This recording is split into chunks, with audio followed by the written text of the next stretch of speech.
Welcome to special debate. నేను మీ Satish. Iran America యుద్ధం మొదలై 6 రోజులు ముగిసింది. ఈరోజు 7వ రోజు. 4 వారాల్లో యుద్ధం ముగిసే అవకాశం ఉందని అమెరికా అధ్యక్షుడు ట్రంప్ ఒక 2 రోజుల కింద ఒక ప్రకటన చేశారు. కానీ లేటెస్ట్గా అమెరికా రక్షణ మంత్రి ప్రకటన చూస్తే 4 నెలలు కాదు 6 నెలలు పట్టే అవకాశం ఉందన్న అంచనా ఒకవైపు కనిపిస్తోంది. మొత్తానికి అసలు ఈ యుద్ధం ఎన్ని రోజులు కొనసాగబోతోంది? యుద్ధాన్ని ఆపాలని భారత్, చైనా లాంటి పెద్ద దేశాలు అపీల్ చేస్తున్న నేపథ్యంలో వీళ్ళ అపీల్ను ఆయా దేశాలు అంటే ఇరాన్, ఇజ్రాయెల్, అమెరికా చెవిన వేసుకుంటాయా? ఏం జరగబోతుందన్నది ఇప్పుడు అందరూ ఆసక్తిగా ఎదురు చూస్తున్నారు. అంతకు మించి డొనాల్డ్ ట్రంప్ ముందస్తు ఏర్పాట్లు చేయకుండా సడన్గా యుద్ధానికి సిద్ధమయ్యారా? ఒక రకంగా ఇరకాటంలో పడిపోయారా? పరిస్థితి ఏంటి అన్నది కూడా మనం మాట్లాడబోతున్నాం. వీటితో పాటు భారత్ ముందు ఈ యుద్ధంకు సంబంధించి కొంత ఇజ్రాయెల్కు సపోర్టుగా మాట్లాడిన లేటెస్ట్గా ఖమేనీ మృతికి ఇరాన్ ఎంబసీకి వెళ్ళి మన విదేశాంగ కార్యదర్శి మిస్త్రీ సంతాపం ప్రకటించడం అనేది పాజిటివ్గా, అంటే జియో పాలిటిక్స్లో భాగంగా ఇది మనకి మేలా కాదా? భారత్ కొంత కన్ఫ్యూజన్ స్టేటస్లో ఏమైనా ఉందా, లేదంటే వెళ్తున్న మార్గం సరైనదేనా? వీటన్నిటికి సంబంధించి ఇన్ డీటెయిల్గా మాట్లాడబోతున్నాం. ఈ యుద్ధం మొదలైనప్పటి నుంచి అందరి దృష్టి ఎక్కువగా ఒకరిపైన ఉంది. ఆయనే ఎన్ఎస్ఎస్ చైర్మన్, సిహెచ్ఎస్ఎస్ ఫౌండర్. అంతర్జాతీయ భద్రత, అలాగే ఇజ్రాయెల్ అమెరికా సంబంధాలు, ఇజ్రాయెల్ ఇరాన్ మధ్య ఉన్న వివాదానికి కారణమైన అంశాలకు సంబంధించి ఆయన పిహెచ్డీ కూడా చేశారు కాబట్టి దానిపైన ఆయన పూర్తి అవగాహన ఉంది. ఆయనే మన రమేష్ కందిగంటి గారు, ప్రస్తుతం 10 స్టూడియోలో ఉన్నారు. రమేష్ కందిగంటి గారు, మొన్న మనం మాట్లాడాము, మీ అంచనాలు కూడా నిజమయ్యాయి. చైనా ఎట్లా రెస్పాండ్ అవుతుంది, అమెరికా ఏంటి, మిగతా గల్ఫ్ దేశాలపై ఎందుకు అటాక్స్ చేస్తుందన్న దానిపైన మీరు చెప్పినవని దాదాపు అంచనాలు నిజమయ్యాయి. ఇప్పుడు రోజు రోజుకి యుద్ధం కొంత తీవ్రత పెంచుకుంటోంది. ట్రంప్ 4 వారాలు అన్నారు, 6 నెలలు కొనసాగే అవకాశం ఉందని అమెరికా రక్షణ మంత్రి ఒక ప్రకటన అంటున్నారు. ముందు దీనిపై క్లారిటీ ఇవ్వండి. ఈ యుద్ధం ఎన్ని రోజులు కంటిన్యూ అయ్యే అవకాశం ఉంది అంటే ఏం చెప్తారు? 10 టీవీ చూస్తున్న ప్రేక్షకులకి, ముఖ్యంగా మన తెలుగు వారికి నేను మీ ద్వారా, సతీష్ గారి ద్వారా, సీనియర్ జర్నలిస్ట్ సతీష్ గారి ద్వారా ఒకటి చెప్పబోతున్నా. ఈసారి యుద్ధ రీతి, యుద్ధ నీతి 21వ శతాబ్దంలో మారిందని మనం ఇదివరకు కూడా మాట్లాడుకున్నాము. దానిలో భాగంగానే ఎన్ని రోజులు యుద్ధము కంటిన్యూ అవుద్ది? డొనాల్డ్ ట్రంప్ చెప్తుంది 4 వారాలు అంటున్నారు. వాళ్ళ సెక్రటరీ ఆఫ్ స్టేట్ ఒక మాట అంటున్నారు. వాళ్ళ డిపార్ట్మెంట్ ఆఫ్ వార్ మైక్ పీటర్స్మిత్ ఇంకో మాట అంటున్నారు. ఇలా డిఫరెంట్ వర్షన్స్ వస్తున్నాయి. మరి భారతదేశం ఎలా సంసిద్ధత అయి ఉండాలి, మరి ఎంతవరకు మనం ప్రిపేర్ అయి ఉండాలి అన్న నేపథ్యంలో మీరు అడిగిన ప్రశ్న చాలా మంచి ప్రశ్న. నా ఉద్దేశం ప్రకారము మినిమము మిలిటరీకి సంబంధించిన వార్, మిలిటరీ లెవెల్ వార్, అంటే hitting the critical vital installations కానీ, లేకపోతే ధ్వంసం చేయటం కానీ ఇరాన్లో, అమెరికా వైపు నుంచి, ఇజ్రాయెల్ వైపు నుంచి, ఇదంతా మినిమము ఎంత తక్కువ వేసుకున్నా ఒక 1 month. Okay, military to military strike 1 month. Okay, Hamas, Hezbollah, Houthis, okay, అంటే ఇరాన్కి సంబంధించిన నాన్ స్టేట్ యాక్టర్స్ అని చెప్పాను. లాస్ట్ టైం కూడా మనం డిబేట్ చేసినప్పుడు Satish sir, actors, state actors, non state actors అని అంతర్జాతీయ సంబంధాల్లో, ఇంటర్నేషనల్ రిలేషన్స్లో 3 ఉంటాయని చెప్పాను. యాక్టర్స్ ఎవరయ్యా అంటే ఈ 195 దేశాలు యాక్టర్స్. ఓకే, ఇది ప్రపంచంలో ఉన్న 195 దేశాలు లేకపోతే 193 దేశాలు యాక్టర్స్. స్టేట్ యాక్టర్స్ ఎవరంటే ఇందుట్లో లెజిటిమేట్గా ఎన్నుకోబడిన దేశాలు, గవర్నమెంట్లు state actors. Non state actors ఎవరంటే ఎక్స్ట్రీమిస్ట్, టెర్రరిస్ట్ గ్రూప్స్. ఓకే, ఈ 3 రకాలుగా actors, state actors, non state actors. ఈ 3తో పాటు మనం చూసినప్పుడు ఇప్పుడు స్టేట్ యాక్టర్స్ అంటే American government versus American government plus Israeli government versus Iran అనేది చూసినప్పుడు minimum 1 month military strikes continue అవుతాయి. Okay, 1 month minimum 1 month. ఇవాళ నుంచి ఇంకొక 1 మంత్ వేసుకోండి. రైట్, ఇది నెంబర్ 1 పాయింట్. పాయింట్ నెంబర్ 2, ఇరాన్కి సంబంధించిన ప్రాక్సీ వార్, అంటే ఇరాన్ తరపున పోరాడే 2 రకాల లేయర్స్ ఉన్నాయి. ఒక లేయర్ ఏమో Houthi, Hamas, Hezbollah, non state actors. వాళ్ళు ఇజ్రాయెల్, అమెరికాకి సంబంధించిన స్థావరాల మీద, ప్రజల మీద, ఇంక్లూడింగ్ యూరోప్ మీద, స్ట్రైట్ ఆఫ్ హర్ముజ్ లో కూడా యూరోపియన్ యూనియన్కి సంబంధించిన షిప్లు వస్తే వాటిని కూడా కొడతామని చెప్పారు. సో ఇది ఒక లేయరు.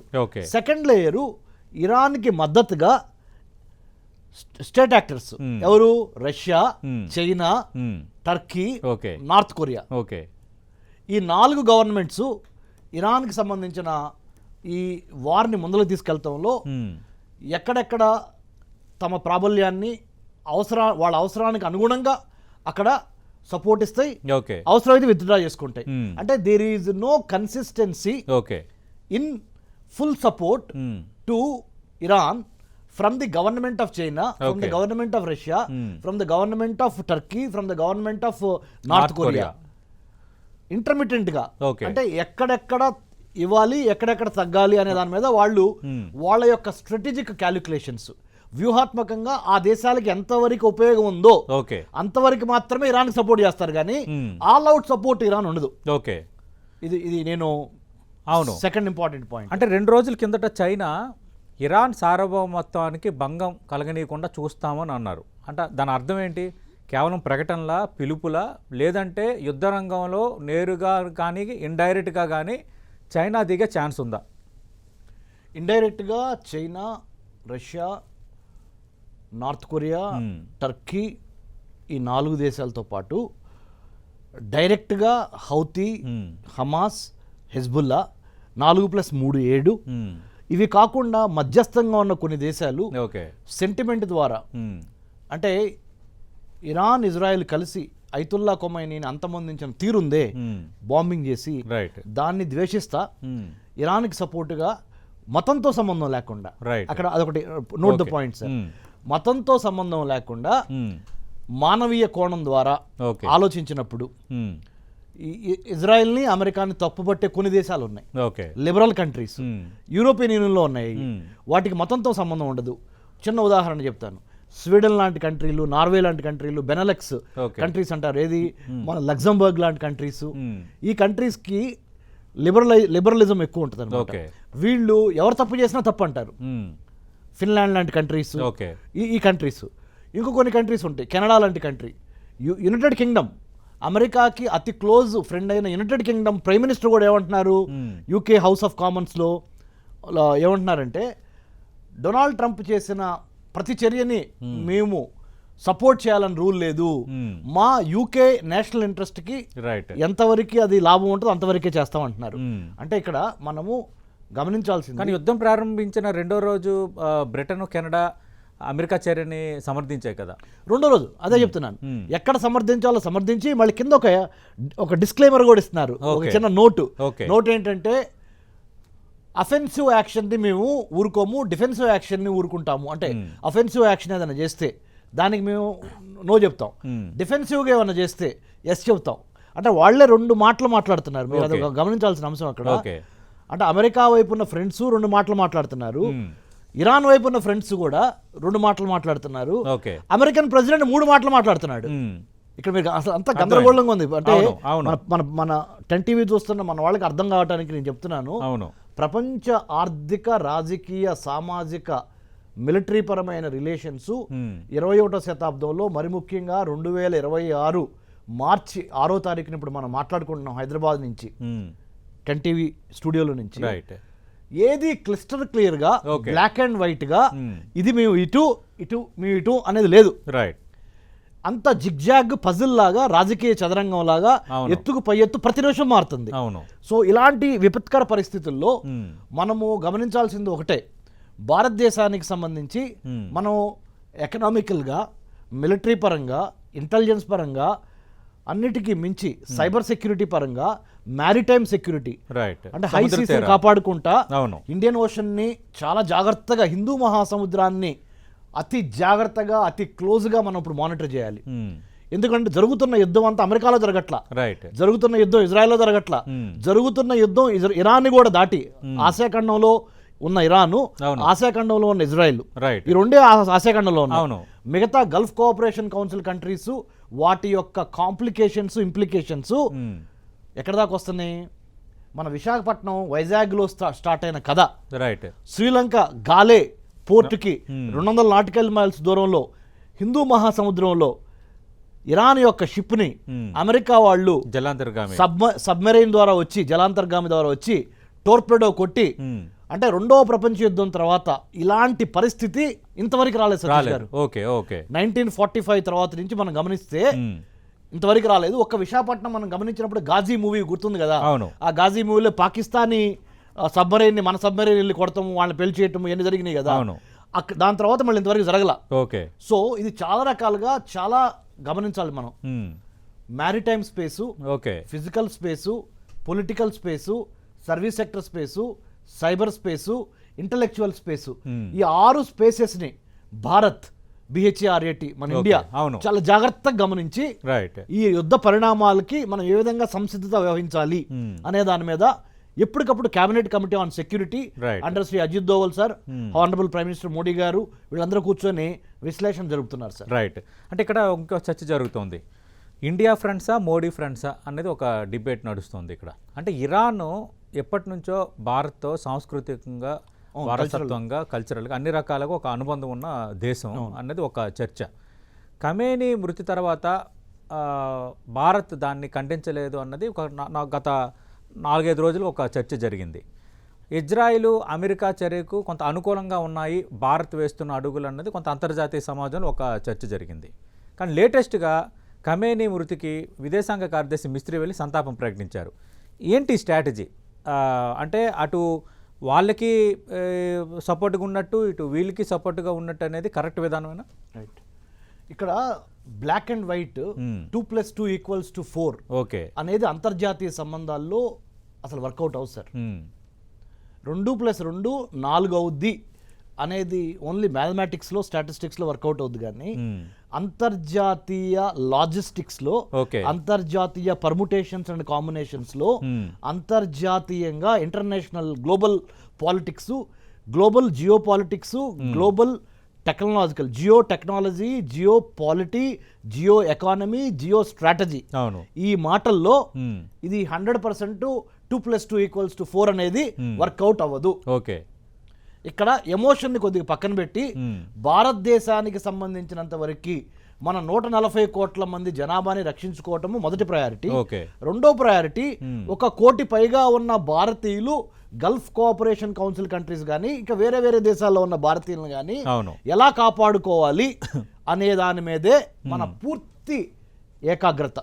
2 లక్ష్యాలు. ఆ లక్ష్య సాధనలో భాగంగా ఇజ్రాయెల్కి చెప్పాల్సింది ఇజ్రాయెల్కి చెప్తాం, ఇరాన్కి చెప్పాల్సింది ఇరాన్కి చెప్తాం, డొనాల్డ్ ట్రంప్ అమెరికాకి చెప్పాల్సింది అమెరికాకి చెప్తాం.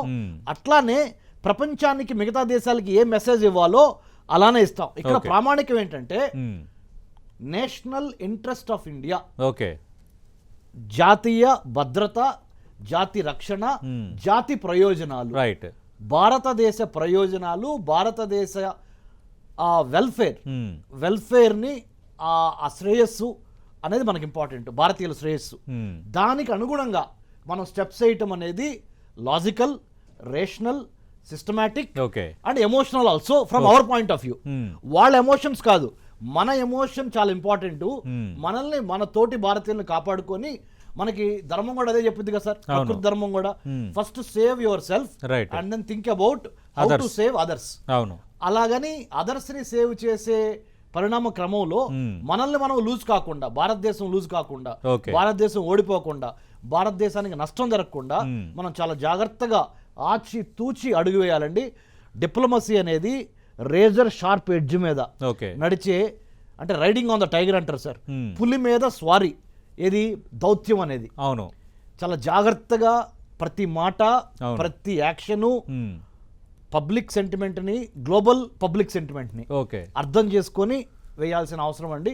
ఇప్పుడు కంప్లీట్గా నా అప్పీల్ ఏంటంటే మీ ద్వారా సతీష్ సార్, 10 TV చూస్తున్న మన వాళ్ళందరికీ నా అప్పీల్ ఏంటంటే కుల మత ప్రాంతాలు మర్చిపోయి పార్టీలకు అతీతంగా బీజేపీనా, కాంగ్రెసా, లేకపోతే టీఆర్ఎస్ఆ, బీఆర్ఎస్ఆ, వైఎస్ఆర్సీపీనా, లేకపోతే కమ్యూనిస్టా, లేకపోతే జేఎస్పీనా, జనసేన, టీడీపీనా, ఇవన్నీ మర్చిపోయి, నార్త్ ఇండియా, సౌత్ ఇండియా మర్చిపోయి పరిపూర్ణంగా ఇప్పుడున్న ప్రభుత్వానికి, కేంద్ర ప్రభుత్వానికి సహకరిస్తా అనవసరమైన సోషల్ మీడియా ప్రచారాలు చేయకుండా చాలా జాగ్రత్తగా మనం ప్రపంచ వ్యవహారాలను గమనిస్తా శాంతి సమయంలోనే యుద్ధానికి సన్నద్ధం కావాలి. కాబట్టి రాబోతున్న రోజుల్లో ఎలా మారబోతుందో ఎవరికీ తెలియదు.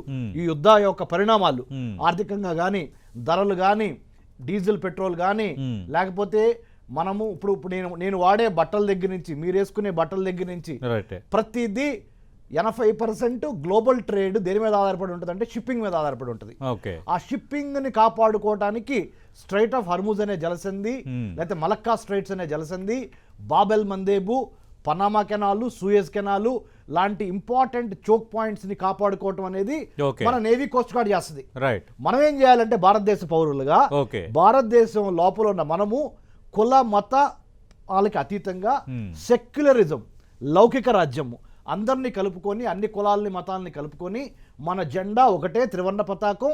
మన ఎజెండా భారతదేశం యొక్క సంరక్షణ, అంతర్గతంగాను బాహ్యపరంగాను.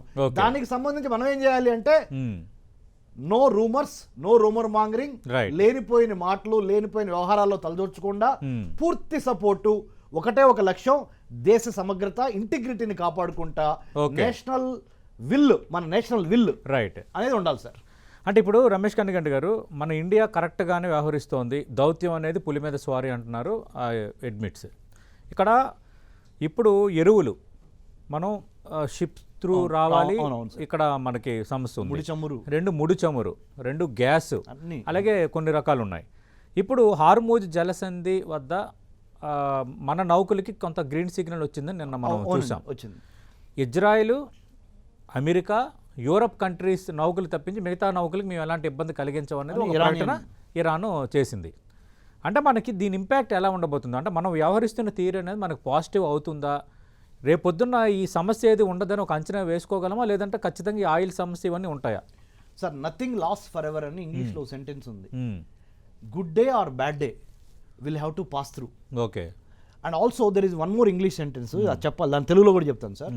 We don't go through the problem, we grow, grow through the problem. సమస్యలో నుంచే నాయకత్వం పుట్టాలి, సమస్యలో నుంచే సొల్యూషన్, సమాధానం దొరకాలి.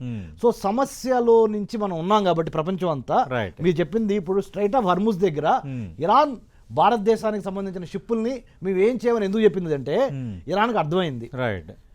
అమెరికా, ఇజ్రాయెల్ని గనక మనము మెయిన్ విలన్స్గా చూపించి కొన్ని ఫ్రెండ్లీ కంట్రీస్ గనక మనం కూడా కోఆపరేట్ చేస్తే వాళ్ళు కూడా మనకి ఇరాన్కి కోఆపరేట్ చేస్తారు అనే ఒక కామన్ సెన్స్ ఇప్పుడు ఇరాన్ లో ఆ మార్పు తీసుకొచ్చింది, ఆ మైండ్ సెట్ మారింది. మనకు కూడా భారతదేశానికి కూడా ఇరాన్కి సంబంధించినంత వరకు ఐతుల్లా ఖొమైనీ చనిపోయాడు కదా, మరి సంతాపం ప్రకటించలేదు ఇమ్మీడియట్ గా, కానీ 3-4 రోజుల తర్వాత 5వ రోజు నిన్న వెళ్ళి సంతాపం ప్రకటించాం. మనలో కూడా మైండ్ సెట్ మారింది. ఏంటంటే వాళ్ళు ముగ్గురు కొట్టుకుంటున్నప్పుడు మనం అనవసరంగా శత్రు ఎందుకు అవ్వాలి ఇరాన్కి? అవును, రైట్. మనం వెళ్ళి ఒక మనిషి చనిపోయాడు కాబట్టి, చంపబడ్డాడు కాబట్టి సంతాప సభ మనం ప్రకటిద్దాము. సో దీన్ని డొమినో ఎఫెక్ట్ అంటారు సార్. ఒక పేక ముక్క కూలితే వేరే పేక ముక్కలు కూలుతా ఉంటాయి. అలాగే మన దౌత్యంలో అది మనం రియలైజ్ అయ్యి మనము పర్మనెంట్ ఫ్రెండ్స్, పర్మనెంట్ ఎనిమీస్ అంతర్జాతీయ సంబంధాల్లో ఉండవు కాబట్టి, చాకచక్యంగా డైనమిక్ గా ఉంటాయి కాబట్టి వాటిని పరిశీలిస్తా జాగ్రత్తగా ముందరికి వెళ్దామనే ఆలోచనలో మనం ఉన్నాం సార్. మనం ఇక్కడ గమనించాల్సింది ఇంకొకటే సార్, లాస్ట్ పాయింట్, చైనా కదలికల్ని ఒక పక్కన గమనిస్తా, రైట్, అమెరికా కదలికల్ని గమనిస్తా, Israel Iran direct fight, America Iran direct fight ని గమనిస్తా, యూరోపియన్ యూనియన్ ని గమనిస్తా, ఆఫ్రికన్ కంట్రీస్ ని మనం గమనిస్తా, ఆర్గనైజేషన్ ఆఫ్ ఇస్లామిక్ కంట్రీస్ ఏ విధంగా ఉన్నాయి, ఏది యుద్ధం పట్ల, ఇన్ని 4-5 పర్ముటేషన్స్, కాంబినేషన్స్ ని గమనిస్తా సగటు భారతీయుడు కూడా, దీనికి ఏమో రాకెట్ సైన్స్ అక్కర్లా, మీరు డాక్టరేట్ చేయక్కర్లా, పోస్ట్ డాక్టరేట్ చేయక్కర్లా, కామన్ సెన్స్ తో మనము మన ప్రభుత్వాలకి ప్రస్తుతానికి అన్ని డిఫరెన్సెస్ పక్కన పెట్టి సహకరిస్తే 100% ఈ యొక్క క్రైసిస్ టైం నుంచి ఎంత త్వరగా వీలైతే అంత త్వరగా బయటపడతాము, శాంతి తప్పకుండా నెలకొల్పుతాం. మరి ఇప్పుడు మనం ఖమేనీకి సంతాపం ప్రకటించాం కదా, ట్రంప్ కోపం రాదా? ఎందుకంటే ట్రంప్ కొన్ని విషయాల్లో మనల్ని డిసైడ్ చేస్తున్నాడు. లేటెస్ట్గా ఏమంటాడు ట్రంప్ చేసిన ప్రకటన, రష్యా నుంచి మీరు చమురు కొనుగోలు చేసుకోవచ్చు, 4 రోజుల వరకు మీకు అనుమతిస్తున్నాను అని అంటున్నాడు. అది కరెక్టేనా అసలు ట్రంప్ వ్యవహరిస్తున్నది? అంటే చమురు మీరు రష్యా దగ్గర నుంచి కొనుక్కోండి అని చెప్తున్న ట్రంప్ మన ఖమేనీకి సంతాపం ప్రకటించడాన్ని నెగిటివ్గా చూడ్డా? రైట్, చాలా చాలా ఇంపార్టెంట్ ప్రశ్న అడిగారు, దానికి సమాధానం చెప్తానండి. డొనాల్డ్ ట్రంప్ చెప్తే మనము మన డెసిషన్స్ని మార్చుకోమని డొనాల్డ్ ట్రంప్ కూడా తెలుసు. డొనాల్డ్ ట్రంప్ని సాటిస్ఫై చేయడానికి sovereign republic, socialist sovereign republic, democratic republic అయిన ఇండియా డొనాల్డ్ ట్రంప్ని సాటిస్ఫై చేసే విధంగా మనం కూడా మాట్లాడము, మనకు అంత అవసరం కూడా లేదు. ఓకే, ఇక్కడ భారత్ అవసరం డొనాల్డ్ ట్రంప్కి, అమెరికాకి ఎక్కువ ఉంది. డొనాల్డ్ ట్రంప్ అవసరం భారత్కి అంత ఏం లేదు ఇప్పుడు ప్రస్తుతానికి. ఓకే, రాబోతున్న రోజుల్లో కూడా డొనాల్డ్ ట్రంప్ అవసరం అసలు లేదు మనకి. ఎంతో కొంత అవసరం ఉంటే America society, American politics, American సొసైటీతో మనకు మంచి కావాలి కానీ. సో డొనాల్డ్ ట్రంప్ని అసలు మనం పట్టించుకోవాల్సిన అవసరం లేదు. ఇప్పుడు మనం చేయాల్సింది మన భారతదేశ ప్రయోజనాలకు అనుగుణంగా జాగ్రత్తగా మొదలు చేసుకుంటూ వెళ్తామే. డొనాల్డ్ ట్రంప్ యొక్క ఒపీనియన్ కానీ ఆయన ఆర్గ్యుమెంట్ని కానీ మనం సీరియస్గా తీసుకోవాల్సిన అవసరం లేదు. ఎందుకంటే ఆయన దేశానికి సంబంధించిన గురించి ఆయన చూసుకుంటాడు. మనం మన దేశానికి సంబంధించిన మన ప్రయోజనాల గురించి మనం నిర్మోహమాటంగా నిక్కచ్చిగా చేసుకుంటానే మళ్ళీ ఎక్కడ జాగ్రత్తగా పావులు కదపాలు కదుపుతా మన కౌటిల్యాన్ని గుర్తు చేసుకుని అర్థశాస్త్రం, ప్రపంచానికే అర్థశాస్త్రాన్ని ఇచ్చిన గొప్ప దేశం భారతదేశం. ఈ రాజ్య నిర్వహణ ఉంది, స్టేట్ క్రాఫ్ట్. ఈ స్టేట్ క్రాఫ్ట్ కి మూలాధారం అయింది మన యొక్క దౌత్యం. ఆ దౌత్యంతో మనం ముందరికెళ్ళి విజయం సాధించాలి సార్. రైట్. ఇక్కడ ఇదంతా ఒక చర్చ. అంటే ట్రంప్ కొంచెం ఏమైనా ఇరకాటంలో పడ్డాడా అన్నది ఒక చర్చ జరుగుతుంది. ఎందుకంటే కొంచెం సంసిద్ధత లేకుండా యుద్ధంలోకి దిగిపోయాడు. ఇరాన్ నుంచి ఈ స్థాయి దాడిని అమెరికా కానీ ఇజ్రాయెల్ కానీ ఎక్స్పెక్ట్ చేయలేదు. రెండు మిగతా దేశాలపైన ఇరాన్ అటాక్ చేస్తుంది, లేదంటే ఇరాన్కి మద్దతు ఇస్తున్న కొన్ని వర్గాలు ఏవైతే ఉన్నాయో అవి ప్రాక్సీ వార్లు చేస్తారని అంచనా వేయలేకపోయారు అంటున్నారు. మీరేం చెప్తారు? ఇప్పుడు ట్రంప్ పరిస్థితి ముందు నుయ్యి వెనక్కి గొయ్యి అన్నట్టుగా ఉందా లేదా? నాట్ ఓన్లీ ట్రంప్ పరిస్థితి అండి, ట్రంప్ పరిస్థితి మీరు అడిగిన ప్రశ్నకు 100% ముందు నుయ్యి వెనక్కి గొయ్యిగానే ఉంది. అలానే ఇజ్రాయెల్ పరిస్థితి కూడా అట్లానే ఉంది. ఓకే, మిలిటరీ పరంగా ఇజ్రాయెల్ ఏమైనా విక్టరీ సాధించడంలో కృతకృత్యం అవ్వచ్చు ఇరాన్కి వ్యతిరేకంగా, కానీ యుద్ధం మిగిల్చిన బాధ, యుద్ధం మిగిల్చిన ఆ చేదు అనుభవాలు ఇరానియన్ ప్రజలు ఎప్పటికీ మర్చిపోరు. ఓకే, అలానే ఇజ్రాయెల్ని కూడా మనం తప్పుపట్టలేము కొన్ని విషయాల్లో. ఇజ్రాయెల్ ఎందుకు తప్పట్లేము మనము? Why should we support Israel అన్నప్పుడు ఏది ఈ విషయంలో నా అంచనా ఏంటంటే న్యూక్లియర్ ఆర్మగడాన్ జరగకుండా ఇరాన్ని ముందలగానే ఆపటం అనేది అంతవరకు ఇజ్రాయెల్ కరెక్ట్. కానీ ఐతుల్లా ఖొమైనీని చంపటం ద్వారా న్యూక్లియరైజేషన్ ఆపుదాం అనుకున్న స్ట్రాటజీని మనం వ్యతిరేకించాలి. రైట్. ఓకే, ఇంకో రకంగా డీన్యూక్లియర్ చేయండి ఇరాన్ని. అవును. ఎలా? ఇంటర్నేషనల్ అటామిక్ ఎనర్జీ ఏజెన్సీ ద్వారా చేస్తారా, లేకపోతే యునైటెడ్ నేషన్స్ ద్వారా చేస్తారా, లేకపోతే ఇంటర్నేషనల్ కోర్ట్ ఆఫ్ జస్టిస్ ద్వారా చేస్తారా, లేకపోతే ఇంటర్నేషనల్ క్రిమినల్ కోర్ట్ ద్వారా చేస్తారా? చేసి, ఎందుకంటే మనం ఆటవిక సమాజంలో లేవు కదా, ఒక సివిలైజ్డ్ వేలో ఇరానియన్ ప్రాబ్లం ఏదైనా ఉంటే మీరు గమనించుంటే, మీ దగ్గర ఎవిడెన్స్ ఉంటే, you should have taken that kind of direction. Right. That's what I want to tell. At the same time Israel కూడా October 7, 2023 Israel also got lot of what you call pain and suffering it has gone through. No doubt about it. 1400 Israel నీల్ని Hamas అనే terrorist organisation చంపేసింది. That is also very barbaric in nature. So what Hamas has done is as bad as what right now the strike on and killing. Right. ఇది so అది మనం ఆ సారూప్యం చూసుకోవాలి. ఏది ప్రజాస్వామికబద్ధంగా negotiations ద్వారా డెమోక్రటిక్ వేలో సమస్యల్ని పరిష్కరించుకోవాలే కానీ బలం ఉంది కదా అని ఎవరికి వాళ్ళు చంపుకుంటా వెళితే దీనికి ఎండ్ ఎక్కడ? Right. That's what I want to tell you sir. Right. అంటే ఇప్పుడు జియో పాలిటిక్స్ అంతా మారిపోయాయి, గ్లోబలైజేషన్ జరిగిపోయింది అని అన్ని రకాలుగా మాట్లాడుకుంటున్నాం, టెక్నాలజీ కూడా విస్తృతి పెరిగిపోయిందని. కానీ ఈ టైంలో కూడా ఈ చంపుకోవడాలు ఏంటనేది ఒక చర్చ. జనరల్ పబ్లిక్ ఏమంటున్నారంటే, అదేంటది ఆ వెనిజులా అధ్యక్షుని అర్ధరాత్రి లిఫ్ట్ చేసేయడం ఏంటి, ఇరాన్ సుప్రీం కమాండర్ని, సుప్రీం లీడర్ని చంపేయటం ఏంటి, అంటే ఏంటి అసలు, అంటే ఎవరు ఎప్పుడు ఏమవుతుందో తెలీదా, ఎక్కడ ఈ ఐక్యరాజ్యంతో ఏమైపోయింది, ఈ వ్యవస్థలు ఏమైపోయాయి, ఈ ట్రీటీలు ఏమైపోయాయి అంటున్నారు. దానిపై మీరు ఇచ్చే వివరణ ఏంటి? మంచి ప్రశ్న అడిగారు సతీష్ గారు. చెప్పనా ఇది ఎందుకు చాలా కీలకమైన ప్రశ్న. లిబరలైజేషను, ప్రైవేటైజేషను, గ్లోబలైజేషను, గూగులైజేషను, చైనైజేషను, అమెరికనైజేషను, డిజిటలైజేషను, ఇన్ని ఐజేషన్స్ జరుగుతున్నాయి. మరి హ్యూమనైజేషన్ ఏమైంది? ఓకే. మానవతావాదము, మానవత్వం అనే ఆ ఏకీకృత విధానం కోసం ఎందుకు మనం పాటుపడట్లేదు? ఇదే పబ్లిక్ ప్రశ్న. ఇదే. అవును. మీరు ఇన్ని చెబుతున్నారు మీరు. మరి హ్యూమనైజేషన్ ఎందుకు జరగట్లేదు? అంటే ప్రపంచంలో ఉన్న 800 కోట్ల మంది మనం కలిసికట్టుగా ఎందుకు ఉండలేకపోతున్నాం? యానిమల్స్ కున్న కనీస ఐక్యత, యూనిటీ అవును. మనకు ఎందుకు ఉండట్లేదు? కులం పేరు, మతం పేరు, ప్రాంతం పేరు, దేశం పేరు, నేషనాలిటీ పేరు కొట్టుకొని చావటం ఏంటి? ఇదే కదా సార్ సగటు సామాన్య ప్రజలు. అవును. ఓకే, ఇదొక అంశం. సతీష్ సార్ ఇంకోటి చెప్పనా సార్? క్యాపిటలిజం అంటున్నారు, కమ్యూనిజం అంటున్నారు, క్యాస్టిజం అంటున్నారు, కమ్యూనలిజం అంటున్నారు, సోషలిజం అంటున్నారు, గిల్డ్ సోషలిజం అంటున్నారు, ఫ్యాబియన్ సోషలిజం అంటున్నారు, ఇన్ని రకాల ఇజాలు చెబుతారు, కమ్యూనిజం అంటున్నారు. ఇన్ని చెప్పి మరి హ్యూమనిజం గురించి అంటే మాట్లాడట్లా. సో ఈ హ్యూమనిటీ, హ్యూమనైజేషన్, హ్యూమనిజం అనే దాని మీద సింగిల్ పాయింట్ ఎజెండాతో పనిచేయకుండా హ్యూమనిజాన్ని రీచ్ అవటానికి రకరకాల ఇజాలు పెట్టుకొని ప్రయత్నాలు చేస్తున్నారు. అసలు డైరెక్ట్ గా why don't you approach the subject directly? అవును, డైరెక్ట్ ఎందుకు ఇదవ్వకూడదు? అసలు హ్యూమనిజాన్ని అచీవ్ చేస్తే సరిపోద్ది కదా. హ్యూమనిజాన్ని అచీవ్ చేయడానికి క్యాపిటలిజం అనే ట్రక్ కార్ ఎక్కడం ఎందుకు? లేకపోతే సోషలిజం అనే కార్ ఎక్కడం ఎందుకు? లేకపోతే ఇంకొక ఇజం అనే కార్ ఎక్కడం ఎందుకు? డైరెక్ట్ గా హ్యూమనిజాన్ని అచీవ్ చేయడానికి ఏం చేయాలో చేస్తే సరిపోద్ది కదా. అంటే సింపుల్ దాన్ని కాంప్లెక్స్ చేసి దానికి ఒక రంగు పులిమి, దాని ప్రభావం మీద దాని ప్రాతిపదికగా దేశాలు విడిపోయి గ్రూపులుగా ఏర్పడిపోయి ఇంత అవసరమా సార్ అనే ఒక ప్రాథమిక common sense must prevail over all these geo political, geo strategic analysis.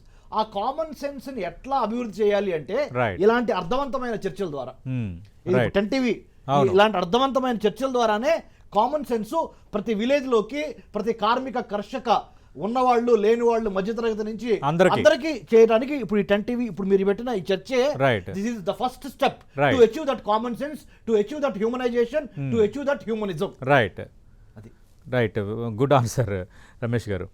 ఇక ఇంకో చర్చ ఏంటంటే పబ్లిక్లో ఉన్నది, మొన్నటి వరకు ఇరాన్ అనేది ఒక చిన్న దేశం అనుకున్నాము, అలాంటి చిన్న దేశం ఇన్ని దేశాలను ఎట్లా భయపెడుతుంది, ఇన్ని దేశాలపై ఎంత అటాక్ చేస్తుంది, ఇరాన్కి అంత బలం ఉందా అని.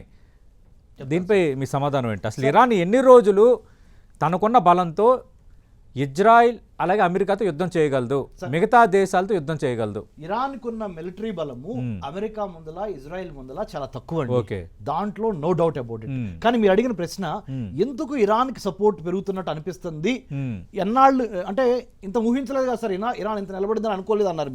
దాన్ని చెప్పనా సార్, అమెరికా, ఇజ్రాయెల్ కలిసి అయతుల్లా ఖొమైనీని చంపిన విధానం ద్వారా చాలా నష్టం జరిగింది అమెరికా, ఇజ్రాయెల్. అదే ఆన్సర్ దానికి. సమస్య లేదని ఎవరూ చెప్పట్లా, ఇరాన్ లో సమస్య ఉంది, no doubt about it. There is definitely a problem the way Iran is ruling its citizens. There is a problem. There is a definite problem. But ఆ ప్రాబ్లమ్ ని ఎలిమినేట్ చేయడానికి అమెరికా, ఇజ్రాయెల్ కలిపి వాడిన means ఉంది, విధానం. అంటే మన గాంధీ మహాత్ముడు ఏమని చెప్పాడు, ఎండ్ ఎంత ఇంపార్టెంట్, మీన్స్ కూడా అంతే ఇంపార్టెంట్ అని చెప్పారు. అంటే ఒక లక్ష్యాన్ని ఛేదించడానికి మనం ఉపయోగించే పద్ధతి, మనం ఉపయోగించే గోల్, ఆ వే ఇది ఆల్సో ఇంపార్టెంట్ అన్నారు. ఇక్కడ జరిగింది, ఇరాన్కి ఎందుకు మద్దతు పెరుగుతున్నట్టు అనిపిస్తుందంటే అమెరికా, ఇజ్రాయెల్ ఈ చంపబడిన విధానము, ఇది ఖొమైనీని చంపబడిన విధానము, ఇది కాకుండా వేరే విధంగా ఉన్నట్లయితే ఇరాన్ కి అనవసరంగా నాయకుడిని చేసేవాళ్ళు కాదు. మీరు అన్నట్టుగా రష్యా, యుక్రెయిన్ లాంటి యుద్ధం లాగా కొనసాగితే జనరల్ చర్చ ఉండేది. అమెరికా ఏం చేసింది, అమెరికా, ఇజ్రాయెల్ చైనాకి ఇండైరెక్ట్ గా, రష్యాకి బలం చేకూర్చినట్లయింది. ఇరాన్ ని హీరో చేయడం ద్వారా. ఇరాన్ ని హీరో ఎందుకు, ఎవరు చేయమన్నాడు మిమ్మల్ని? మీరు కామ్ గా you could have followed a very smart way of other way of denuclearization of Iran. Regime change కూడా అమెరికాకి తెలియక కాదు, ఎన్నో రెజ్యూములు చేంజ్ చేసింది అమెరికా. లాటిన్ అమెరికాలోని కంట్రీస్ లో sir Bolivia, Peru, Argentina, Chile, Brazil లాంటి దేశాల్లో, సెంట్రల్ అమెరికన్ కంట్రీస్ అయిన కోస్టారికా, ఈ దేశంలో కూడా పెరు లేకపోతే మెక్సికో ఇలాంటి దేశాల్లో అమెరికా ఎన్నోసార్లు అక్కడున్న రాజుల్ని మార్చింది. అదే విధానంతో ఇక్కడ కూడా మీరు అయతుల్లా ఖొమైనీ పడకపోతే అయతుల్లా ఖొమైనీని వేరే విధంగా మార్చేసేయాల్సిన సహనము ఉన్నట్లయితే ఈ రోజున ఈ ప్రపంచ యుద్ధం వచ్చేది కాదు. ఇప్పుడు ఎవరో చేసిన తప్పుకి సార్, సతీష్ సార్ లాస్ట్ మాట సార్, ఎవరో చేసిన తప్పుకి భారతదేశంలో ఉన్న మన 140 కోట్ల మంది మనం ఎందుకు ఇబ్బంది పడాలి సార్? మనం ఏమన్నా ఒక బాంబు వేసామా ఇరాన్ మీద అవును, కానీ, అసలు అమెరికా మీద మనకి కానీ, ఇజ్రాయెల్ మీద కానీ, ఏ మన రకంగా పని వాళ్ళ మనం మధ్య చూసుకుంటా, వైషమ్యాలకి లేకుండా వాళ్ళ మధ్య దానికి అణుకు సంబంధించిన చర్చకి వెళ్తున్నాం మనకి కదా. సంబంధం లేదు. మన సంబంధం అసలు దేనికి సంబంధం లేదు కదా. అవును. ఇప్పుడు మన భారతీయులు వేరే వేరే దేశాల్లో ఉన్న వాళ్ళ ప్రాణాలుకి గానీ, మానానికి గానీ, అవును. ఆస్తులకు గానీ ఎంత నష్టం వాటిల్లుతుంది. అవును. ఈ 3 దేశాలు చేసిన పని మూలాన అవును, మనం బిక్కు అంటున్నాం ఇప్పుడు కదా. మనం ఎంత మన ఉమెన్ పోర్ట్ పై అటాక్ జరిగితే మన 2 భారతీయులు చనిపోయారు. చనిపోయారు. ఎవరిస్తారు ఆ ప్రాణం, ఎవరిస్తారు అవును, సార్? అవును. నేను అనేది ఏంటంటే ఇక్కడ భారతదేశానికి సంబంధించినంత వరకు భారతదేశం ఏ పిచ్చి పని చేయాల. Right. నెంబర్ 1 గా మనం బిహేవ్ చేసుకుంటా వికసిత్ భారత్ 2047 కి వెళ్తున్నాం. Right. ఆ రూట్ లో ఉన్నాం. Right. ఇవాళ నుంచి 22 ఏళ్ళు అయితే భారతదేశానికి 100 ఏళ్ళు వస్తాయి. చాలా మెచ్యూర్డ్ గా ప్రవర్తిస్తున్నాం మనం. ఈ 3 దేశాలు చేసిన తప్పుకి ఇప్పుడు మనం మూల్యం చెల్లించాలి అన్నప్పుడు అవును. మనం చాలా ఇక నుంచి చాలా జాగ్రత్తగా ఉండి, చాలా ప్రాక్టికల్ గా ఉండి, చాలా రియలిస్టిక్ గా ఉండి అవును, మనం ముందరికి వెళ్తే తప్పితే లేకపోతే మనకి ఇబ్బంది కలిగించే పరిస్థితుల్లో మనం అసలు వెళ్ళకూడదు సార్. ఓకే, ఆ విధంగా మనము అందుకనే సార్ లాస్ట్ మాట right. Defence and security studies లో, నేషనల్ సెక్యూరిటీలో, జాతీయ భద్రత, జాతీయ రక్షణ, డిఫెన్స్ అండ్ సెక్యూరిటీ స్టడీస్ లో ఓకే, ఎట్టి పరిస్థితుల్లో భారతదేశానికి సంబంధించిన ప్రతి యువతీ యువకుడు, రైట్, ప్రతి పౌరుడు Right. ఎంతో కొంత అవగాహన పెంచుకొని ఆ దిశగా ముందలకెళ్లాలని దానికి తగ్గట్టుగా నేను 10 ఉండాలని. టీవీ ద్వారా కోరుతున్నాను. Only Okay. డిప్లొమాట్స్ కో, ఆర్మీకో, నేవీకో, కోస్ట్ గార్డ్ కో, Right. సిఐఎస్ఎఫ్, సిఆర్పిఎఫ్ కో, Right. దేశ రక్షణని వాళ్ళు చేసేది వాళ్ళు చేస్తారు. Okay. మనం ఏం చేయాలంటే ఆ అవేర్నెస్, ఆ consciousness on national security, Okay. Geo politics పెంచుకోవాలని కోరుతున్నాను రైట్. సార్. రమేష్ కంటి గారు, అంటే ఇజ్రాయిల్ అమెరికా వ్యవహరించిన తీరు, అంటే ఖమేనీని ఈ విధంగా చంపటం అనేది కొంత ఇరాన్ పట్ల సానుభూతి పెంచింది అన్నది మీరు చెప్తున్న పాయింట్. సరే, సానుభూతి పెంచింది, మీరు అన్నట్టుగా హమాస్ కానీ, హిజ్బుల్లా కానీ వీళ్ళందరూ సపోర్ట్తో కొన్ని ప్రాక్సీ వార్లు కూడా చేస్తున్నారు. ఇదంతా ఓకే. ఇరాన్ ఎన్ని రోజులు వీళ్ళతో యుద్ధం చేయగలదు, ఎన్ని రోజులు ఎదుర్కోగలదు వీళ్ళని? ఎందుకంటే అమెరికా ఈ సో పవర్ఫుల్, ఇజ్రాయిల్ టెక్నాలజీ పరంగా, సైనిక పాఠవాల పరంగా సో స్ట్రాంగ్, దాని టెక్నాలజీని అన్ని దేశాలు వాడేంత టెక్నాలజీ వాళ్ళకు ఉంది. ఎట్లా ఫేస్ చేయగలదు, ఎన్ని రోజులు చేయగలదు యుద్ధం? ఖచ్చితంగా మధ్యలో యుద్ధ విరమణకి ఏమైనా ఛాన్స్ ఉందా, లేదంటే ఇరాన్ అంతవరకు వెళ్ళే అవకాశం ఉందా? ఓకేనండి, 3 ఆప్షన్స్ ఉన్నాయి, 3 సినారియోస్ ఎమర్జ్ అవుతాయి సార్. మీరు అడిగిన ప్రశ్న ఇరాన్ సెంట్రిక్ అడిగారు. ఇరాన్ మిలిటరీ పరంగా ఎన్నాళ్ళు అమెరికా, ఇజ్రాయెల్ యొక్క దాడుల నుంచి కాపాడుకోగలదు? ఇదేనా మీ మొదటి ప్రశ్న? అవును. 1 మంత్ వరకు ఇరాన్కి మిలిటరీ పరంగా ఎవ్వరు సహాయం చేయకపోయినా దాని మీద అది ఆధారపడి యుద్ధం చేయగలదు. ఓకే, కానీ అవును, సెకండ్ స్టేజ్లో China, Russia, north Korea, Turkey, okay, లేదా ఇస్లామిక్ ఆర్గనైజేషన్ ఆఫ్ ఇస్లామిక్ కంట్రీస్లోనే కొన్ని కంట్రీస్, అమెరికా మీద, ఇజ్రాయెల్ మీద కొన్ని ద్వేషం ఉన్న కంట్రీస్ ఇరాన్ పక్షం కనుక జాయిన్ అయితే ఓకే, ఇంకొక 3 నెలల పాటు, ఏది ఆ 1 మంత్ తర్వాత, మొదటి 1 మంత్ తర్వాత ఇంకా 3 నెలల పాటు, ఓకే, అంటే ఇవాళ నుంచి మొత్తం 4 నెలలు అవుతాయి. అవును, అవును, అంటే మీరు చెప్పినట్టుగా ఇవాళ నుంచి మార్చి నుంచి సెప్టెంబర్ వరకు 100% ఇరాన్ ప్లస్ ఇరాన్ ఫ్రెండ్స్ కలిసి యుద్ధాన్ని క్యారీ చేయగలరు. ఓకే, ఇది ఓకే. దీని తర్వాత ఈ వాళ్ళ నుంచి 6 నెలలు చెప్పాను మీకు. అవును. ఈ 6 నెలల లోపల ఏదన్నా పొరపాటున, నేను భగవంతుని ప్రార్థిస్తున్నాను అలా జరగకూడదు, రైట్, గాడ్ ఫర్బిడ్, ఈ ఇరాన్లో ఉన్న న్యూక్లియర్ వెపన్స్ మీద కాన్షియస్లీ ఆర్ అన్కాన్షియస్లీ, తెలుసో తెలియకో, okay, deliberately or not deliberately bomb పడింది అనుకోండి, ఓకే, లేకపోతే ఇరాన్ కొట్టిన స్కట్స్ వెళ్ళి ఇజ్రాయెల్లో ఉన్న న్యూక్లియర్ రియాక్టర్స్ మీద కానీ, న్యూక్లియర్ ఫెసిలిటీస్ మీద కానీ, ఓకే, ఇరాన్ వెళ్ళి ఇజ్రాయెల్ని కొడితే అక్కడేమైనా జరిగినా కానీ న్యూక్లియర్ గ్యాస్కి ఓకే, ఇస్లాం అని, జుడాయిజం అని, క్రిస్టియానిటీ అని, హిందూయిజం అని, లేకపోతే జైనిజం అని, సిక్కిజం అని ఎటువంటి తేడాలు ఉండవు. ఓకే, అందరిని చంపుకుంటా వెళ్తుంది న్యూక్లియర్ గ్యాస్. ఓకే, ఇది ఈ nuclear bomb or radio activation, okay, radio active material కుల, మత, ప్రాంత, లింగ భేదాలకు అతీతంగా అందరిని చంపుకుంటూ వెళ్తుంది. ఓకే, ఆ స్థితిలోకి వెళ్లకుండా ఉండాలి అంటే ఇమ్మీడియట్ గా ఓకే, ఇరాన్, ఇజ్రాయెల్, అమెరికాకు సంబంధించిన యుద్ధం ఎంత త్వరగా కంప్లీట్ చేయడానికి అంత మనము, అంటే త్వరగా ఆగిపోతే మంచిదే, లేదంటే పెను విస్ఫోటనమే. పెను విస్ఫోటనం. ఎందుకంటే న్యూక్లియర్ ఫెసిలిటీస్ రెండిటిగా ఇరాన్ ఉన్నాయి. దగ్గర ఇరాన్ ఏమో లేదంటుంది. Hmm. ఇజ్రాయెల్ అమెరికా 100% ఉన్నాయి. ఉన్నాయి. అదే కదా ఇష్యూ అసలు కానీ ఫస్ట్. ఐఏఈ అని అడిగాం. Watch dog, nuclear watch dog ఎవరు? అవును, ఐఏఈ, అవును. అంటే ఇంటర్నేషనల్ అటామిక్ ఎనర్జీ ఏజెన్సీ. అవును. అరే మీరు ఏం చెబుతారా బాబు, మరి ఇరాన్ ఏమో లేవు అంటుంది, ఇజ్రాయెల్ అమెరికానేమో ఇరాన్ దగ్గర ఉన్నాయంటుంది. ఉన్నాయంటే మీరేం చెబుతారు? మీరే కదా దీనికి ఇంపార్టెంట్ అవును. టెస్టిఫై చేయాల్సింది, సర్టిఫై చేయాల్సిందంటే 100% ఇరాన్ దగ్గర బాంబు అయితే లేదు, న్యూక్లియర్ బాంబు. కానీ న్యూక్లియర్ బాంబు కావాల్సిన యురేనియం ఎన్రిచ్మెంట్ ప్లాంట్ రైట్. దానికి సంబంధించి చాలా ఎక్కువ పెద్ద మొత్తంలో ఉంది ఉంది. అని చెబుతుంది. అంటే అవును. గమనిస్తున్నారా సార్, అవును. ఎవరు ఏది ఖచ్చితంగా చెప్పలేకపోయే స్టేజ్లో ఉన్నారు. అవును. ఒకవేళ నిజంగా తెలిసి కూడా చెప్పలేకపోతున్నారా రైట్. అనేది అది జియో పాలిటిక్స్ సంబంధించిన ఇష్యూ. ఓకే. సో మనకి ఫైనల్ గా వచ్చింది ఏంటంటే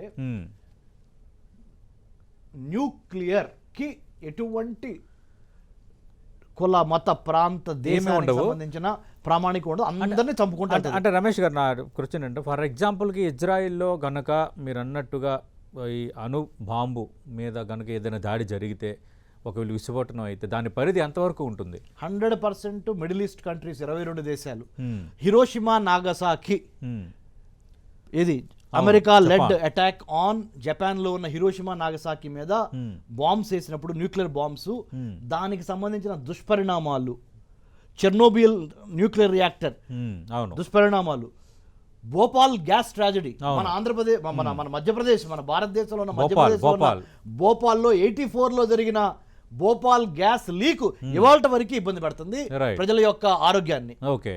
సో దీని ప్రకారం చూస్తే 100% ఆ రేడియస్ మనకి ఇరాన్ ఎంత దూరంలో లేదు. రైట్.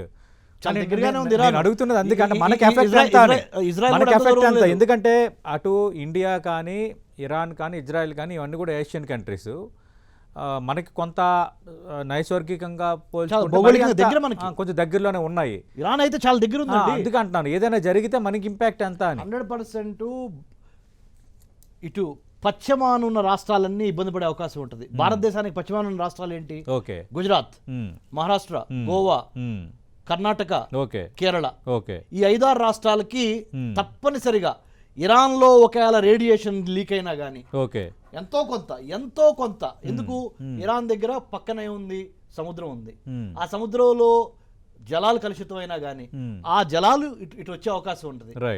చిన్న ఉదాహరణ చెప్తా, మీరు నవ్వచ్చు చాలా మంది ఇదేంటి ఇట్లా మాట్లాడుతున్నారని. నిజం, మనము ఒక సముద్రంలో వదిలే ప్లాస్టిక్ వ్యర్థ పదార్థాలను తిన్న చేపలు మనం తిన్నా కానీ క్యాన్సర్లు వస్తుంది. అంతే కదా. అవును, అవును, కరెక్టే.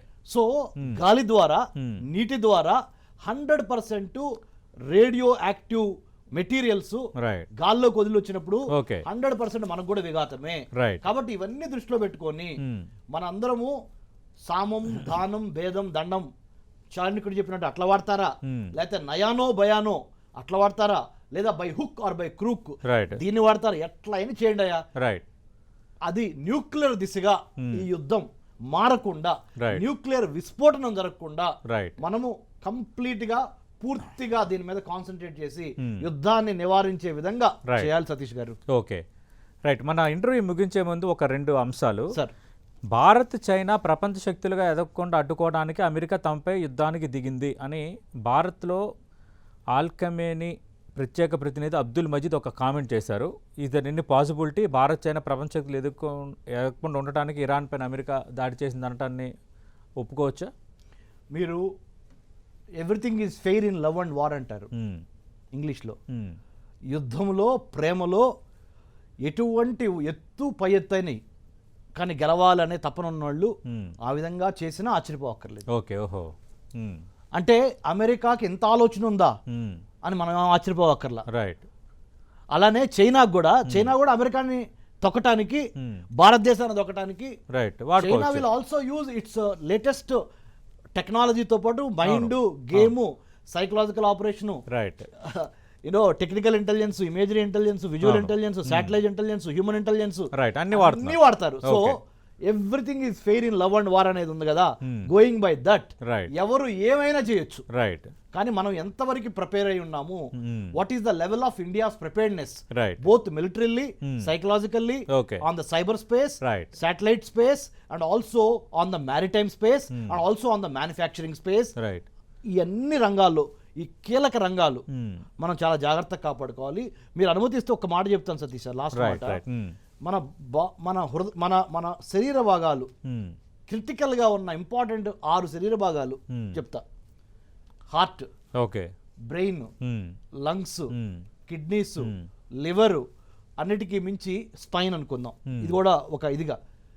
ఇలానే భారతదేశానికి లేదా ఏ దేశానికైనా right. Physical space, right. Political space, right. Cyber space, manufacturing space, right. Intellectual space, political space, right. ఈ 5-6 స్పేసెస్ ని మనం ఎప్పటికప్పుడు కాపాడుకుంటూ ఉండాలి. మ్మ్. లేకపోతే శత్రువు ఎలా అయినా రావచ్చు, అవును. ఎటు నుంచైనా రావచ్చు. మ్మ్. భయపడొద్దు. ఓకే. దేవుడు, ధైర్యము, కడుపు నిండా కసి, భారత జాతీయ త్రివర్ణ పతాకాన్ని రెపరెపలాడించాలనే తపన, అదే మన పెట్టుబడి. రైట్. థ్యాంక్ యూ రమేష్ కండిగంటి గారు. మనం చూస్తున్నాం రమేష్ కండిగంటి గారు చాలా ఇన్ డీటెయిల్డ్గా ఇప్పుడు జరుగుతున్న యుద్ధ పరిస్థితులు ఎలా ఉన్నాయి, యుద్ధం ఎన్ని రోజులు కొనసాగొచ్చు, ఈ జియో పాలిటిక్స్ ఎలా మారుతున్నాయి, అలాగే అటు ఇజ్రాయిల్లో ఉన్న అణుశక్తికి సంబంధించి, అలాగే అటు ఇరాన్లో అణుబాంబు లేదు కానీ అణుబాంబుకి ఉపయుక్తమైన మెటీరియల్ ఉందంటూ అంతర్జాతీయ అయి ఒక ప్రకటన చేసిన నేపథ్యంలో ఒకవేళ అలాంటి వాటిపైన ఏమైనా దాడి జరిగితే మాత్రం ఆ ఇంపాక్ట్ చాలా మిడిల్ ఈస్ట్ కంట్రీస్తో పాటు ఇండియా పైన కూడా ఉండే అవకాశం ఉందని చెప్తున్నారు. ఏదేమైనా యుద్ధం ఎర్లీగా ఆగితే మంచిది, లేదంటే భారీ విస్ఫోటనం తప్పదన్నది అండర్లైన్గా మనకి కనిపిస్తోంది. అమెరికా 4 వారాలు కాదు, ఖచ్చితంగా 6 నెలలు యుద్ధం చేసే పరిస్థితులు తెచ్చుకోవచ్చు. నిజంగా అక్కడి వరకు వెళ్తుందా లేదనేది వేచి చూడాలి. రమేష్ కండిగంటి గారి అంచనా ప్రకారం నెల రోజుల్లో అంటే మిలిటరీ వార్ అయితే ముగిసే అవకాశం ఉంది. మిగతా మోడల్ వార్ అనేది ఇంకా కంటిన్యూ అయ్యే ఛాన్స్ అయితే ఉంది. రష్యా కానీ చైనా కానీ కొంత ఆచితూచి అడుగులు వేస్తున్నాయి. అలాగే భారత్ చేస్తున్న విధానం కూడా కరెక్టే. ఒకవేళ చైనా, రష్యా కనుక డైరెక్ట్గా దిగాలని డిసైడ్ అయినప్పుడు మాత్రం యుద్ధం విస్తృతి పెరుగుతుంది. రెండోది, అటు ఇరాన్లో జరుగుతున్నది తప్పన్న అభిప్రాయం కొందరిలో ఉన్నప్పటికీ ఇరాన్ సుప్రీం లీడర్ ఖమేనీని అమెరికా, ఇజ్రాయెల్ చంపిన తీరు ఏదైతే ఉందో అది ఇరాన్పై ప్రపంచవ్యాప్తంగా కొంత సానుభూతి పెరిగేటట్టు చేస్తుంది. ఇది ఈ సమయంలో ఇరాన్కు కొంత స్ట్రెంత్ ఇస్తుందన్నది లార్జర్ సెన్స్ విశ్లేషణగా కనిపిస్తోంది. ఇది యుద్ధం వేళ అంతర్జాతీయ భద్రతా రంగ నిపుణులు, ఎన్ఎస్ఎస్ చైర్మన్, అలాగే సిహెచ్ఎస్ఎస్ ఫౌండర్ చైర్మన్గా ఉన్న రమేష్ కండిగంటి గారితో 10 టీవీ ప్రత్యేక ఇంటర్వ్యూ. జై హింద్.